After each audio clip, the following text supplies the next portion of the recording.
When one brings up Alabama, the first thing to come to one's mind likely isn't a punk and alternative music scene.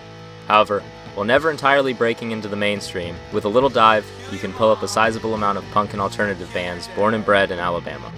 Kill your dog. Kill your friends. Do drugs. Have sex. Drink beer. Fall down!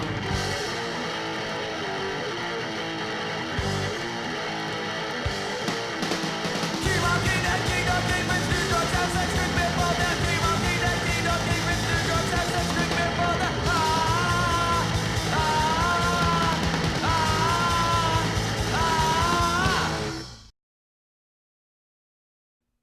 What you just heard was a snippet of the already fast, stupid punk rocker by Mobile band The Vomit Spots. Formed in 1985 at Spring Hill College, the Spots describe themselves as having a gritty, aggressive style and catchy, raunchy lyrics, something that was likely a shock to the rather conservative Mobile, Alabama. While the Vomit Spots never made it to the scale of other punk bands of the time, they certainly gained a respectable following in the area, and even played with prominent punk and alternative bands like Descendants, Helmet, and L7. Although making it out of Alabama occasionally, playing bars like Emo's in Austin, Texas, the Spots could often be found playing the now-defunct Vincent Van Gogh in Mobile. As of 2019, the band still gets together at least once a year for a reunion show, occasionally pulling out covers of songs like Rock Lobster by the B-52s and Careless Whisper by George Michael, as well as their original songs, and usually playing late into the night, or rather, early into the morning. To pick his brain over the topic, I messaged Keith Hammett, a founding member of the band, over the origin of his music and how he felt about the community. I got a set of Tama drums in high school and started going to live bands on the weekends. MTV was a big influence. The weirder the better. I saw Decline of Western Civilization at the movie theater. That was punk rock. Joined a band called SS Injustice. The singer had a mohawk and was always wasted. Once Keith got to Spring Hill, he joined the radio station, joined a few more bands, until Vomit Spots formed. Soon Vomit Spots was formed from a few different groups in a shared practice space on the second floor above Winsel's.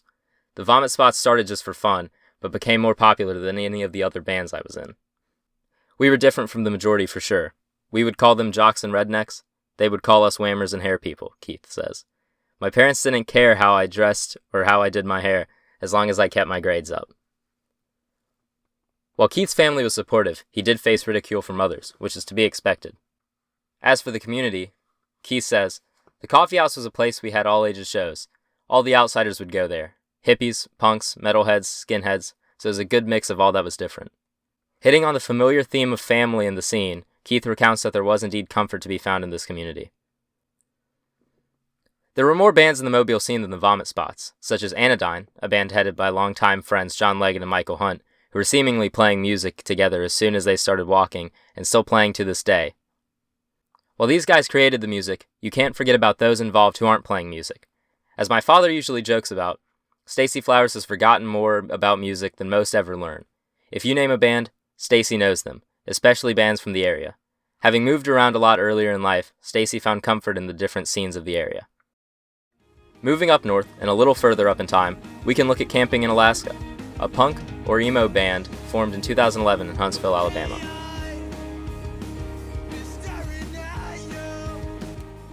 Likely taking influence from bands such as American Football, Captain Jazz, Sunny Day Real Estate, and others of the time, Camping in Alaska managed to make a decent impression on the internet, gaining nearly 1 million combined views on all their content on YouTube, with the highest single video performance being about 361,000 views.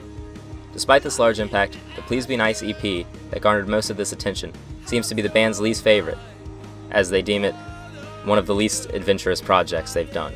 The band has released numerous projects and has their new LP, Egg Beater Jesus, slated for later this year, 2019. One new single, Icarus, has been released earlier this year. The song stays true to their earlier roots, while increasing production value and bringing a more personal message into the music. The track tells the story of lead vocalist Austin Davis' friend who was taken due to his heroin addiction. Austin has also openly struggled with heroin, and as of late July, is currently clean. I got the chance to exchange some messages with Jacob Stewart, who, over the years, has provided the band with vocals, guitar, and drums. With regards to the band, Jacob says they started playing when he was about 16 or 17, and Austin was about 15. It was sort of unspoken, but I think we bonded over not aspiring to belong to an existing thing in our area. We didn't need to prove ourselves to each other, and that was big. As for influences, the members of Camping in Alaska listened to just about everything, and weren't necessarily inspired by anyone local. Jacob said they like to think their new sound is unique, and that they quit sounding so much like their influences. Although the music played between these bands isn't necessarily the exact same, you can most definitely notice a common theme of family and community through the music scene. While Alabama still may not be the spitting image of punk rock, it is hard to deny the fact that a community, regardless of the size, lays under the still conservative view of Alabama. Regardless of where you go, if you want to find a music scene, you can find one, and a new band of friends to call your own.